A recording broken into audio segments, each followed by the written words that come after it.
It is a great day for foraging out here. It is near sundown, and I have the perfect time window to go out and get some wild greens. So I think I'm going to identify some plants for you that you didn't get to see in the last video.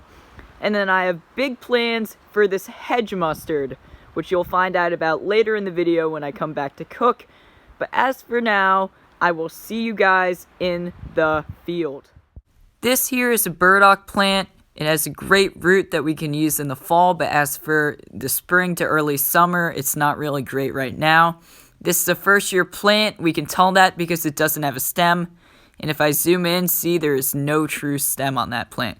Nothing here that we can really use, but it's still a cool plant to look at. This is the hedge mustard plant, and as you already know, this is going to be the star of the video. So hedge mustards are a member of the Brassica family, with all of the other mustard plants. I think I showed you guys garlic mustard in the last video. There's also field mustard. I think rocket mustard is another one of them. And hopefully I can show you guys those in future videos. But the way to distinguish these is by their distinct yellow-colored flowers, which look somewhat similar to the flowers on a sorrel, but the leaves look nothing at all like sorrel. So, very cool plant. And here we have some younger growth of the hedge mustard. And this younger growth, I would say, is not really worth harvesting because it's just not enough substance to put in a sauce or a salad. But it does have a nice bite to it if you're just looking to eat it out in the field to see what it tastes like. I did shortly after this. Right here, growing through this fence, is going to be some wild prickly lettuce. And I know it kind of looks like dock. But once we take a closer look at it, we can see that it's got some jagged edges, kind of like a dandelion.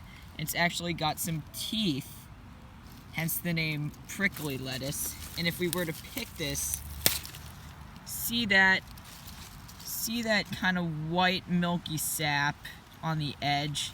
Here's a better example. Look right there. That is the key characteristic of wild prickly lettuce. And that's how you can identify it fairly quickly. This I would not recommend eating raw. You want to cook it in some boiling water first and then season it however you like it. Take it from experience. It is not the best thing to be eating raw. The texture is very unpleasant.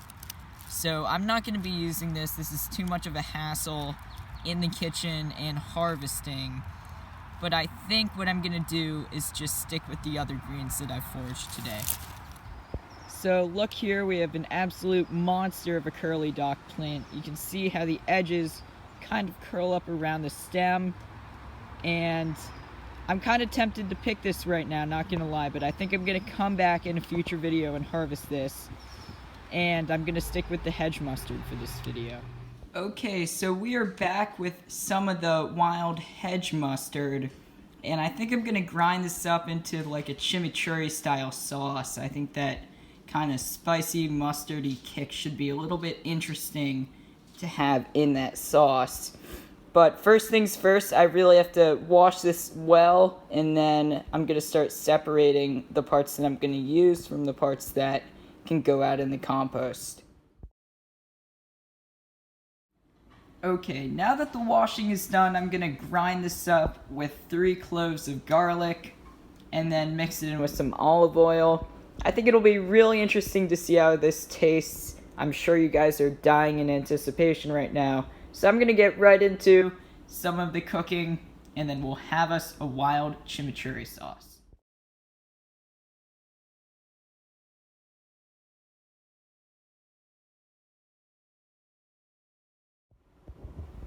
I've got our greens in the blender along with the garlic. I'm about to turn this on.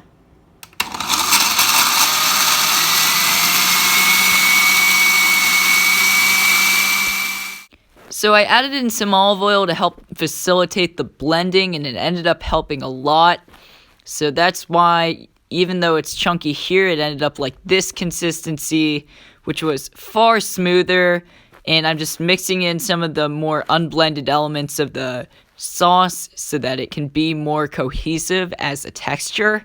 And I know I'm trying to sound really fancy here, but to be honest, I have no clue what the heck I'm doing. So if it looks like I've done this before, I absolutely have not, which is why I was pleasantly surprised when it came out as good as it did. We're gonna have a quick taste test, and oh yeah, this is absolutely magnificent. And if you guys have hedge mustard in your area, then I highly encourage you to make this recipe because it was super good and I just really enjoyed it. So there it is. We have a hedge mustard chimichurri with some simple crackers. It's not the prettiest thing there ever was, I'm gonna admit that. But I am not a chef, I'm a forager who makes food, and this certainly gets it done in the flavor department. So overall, I'm pretty happy with it. I'll catch you guys in the next one, and if you want to know how to make that mint fortified water, I promise you, Plant Gang, it will be coming up in the next video.